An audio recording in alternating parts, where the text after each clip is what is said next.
Why? Well, the lender on the home, he's going to get paid in full in a normal sale. Why? Because the value of the property is normally higher than the loan balance. Right? So the lender's happy because he's going to get paid in full. He's going to get his interest, he's going to get his principal. He's a happy camper. The seller's a happy camper because there's no detriment coming to him. The buyer's a happy camper because the buyer gets a new home. Everybody's happy. How about in a short sale? Nobody's happy in a short sale. Everybody's mad. The lender is none too pleased about having to take a discount and lose his collateral on that loan. The seller's not too happy. He's losing his home. The buyer's not too happy because he's experiencing a lot of stress trying to get into a home.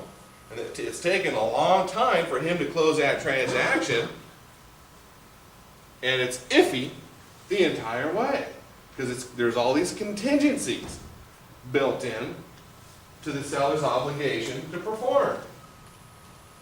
Not a pleasant environment. In a short sale, the playing field is a battle zone. Whether your client realizes it or not, he's in a battle. He's in at war with that lender. Because the lender, every minute of the way, is looking at that borrower as an adversary. So we, collectively, as licensed professionals, walking into the short sale playing field, are entering a battlefield. We are not a combatant. The combat is taking place between the creditor and the debtor. But we are nonetheless entering the field of battle. Just like a UN peacekeeper, you can get hurt if you don't understand what sections of the battlefield are safe for you and what sections are not. Because again, there is a war, and the war is between the creditor and the debtor. Now what's starting to happen today is there's a third combatant. And that third combatant is called a buyer. So now you're aware that you're on a battlefield in a short sale, and there are three combatants. And you got to pay attention to all three of them, because if you turn your back on any one of the three, you may take a bullet from one of the three. Okay, there's a lot you got to pay attention to in a short sale. A short sale is a battlefield, and though you're not a combatant yourself, you're walking in a dangerous environment. Okay, and I'm going to show you how to walk where it's safe to stand and where it's not so safe to stand. Okay. Now, all this is governed by contract law. Contract law. If you want to know how your client's going to fare in all of this, it's governed by contract law. Your client signs some contracts. Sign a contract called a promissory note. Sign another contract called a deed of trust. They both have legal significance, and they both have there's legal consequence to not performing on those contracts.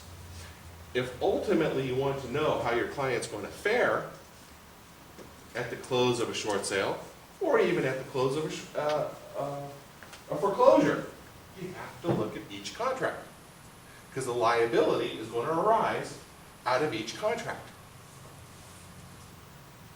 Okay, contract law applies. Then there's also, I put on there, CCP. That stands for the California Code of Civil Procedure.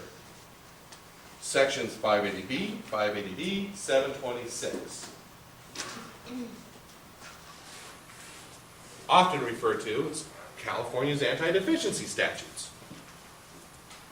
There are some of the laws that provide the borrower or the homeowner with protection against the loan balance, the unpaid loan balance after the property's gone. And we'll talk about that. But this is the governing law. What about Obama? Or Bush? Bush administration passed some laws. The Obama administration is coming up with some ideas on how to solve homeowner stress. Everything that's coming out of the government dealing with foreclosure, loan modifications, I call it words of encouragement. It's non-binding upon the lenders.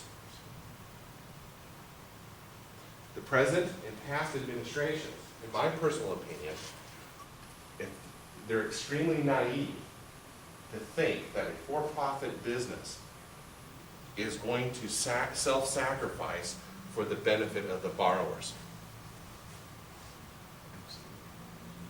It's naive.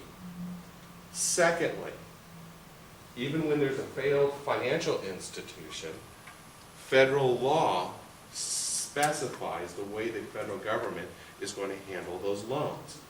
And the way they handle the loans is they create a secondary market for them so they can sell them in the secondary market. The way you make those loans valuable in the secondary market is you make them more collectible. So they do things like extend the statute of limitations to make it easier to collect from the homeowner. If you're dealing with a federally insured financial institution, like a depository-based financial institution, there is a competing interest between the depositor and the borrower. Kind of makes sense.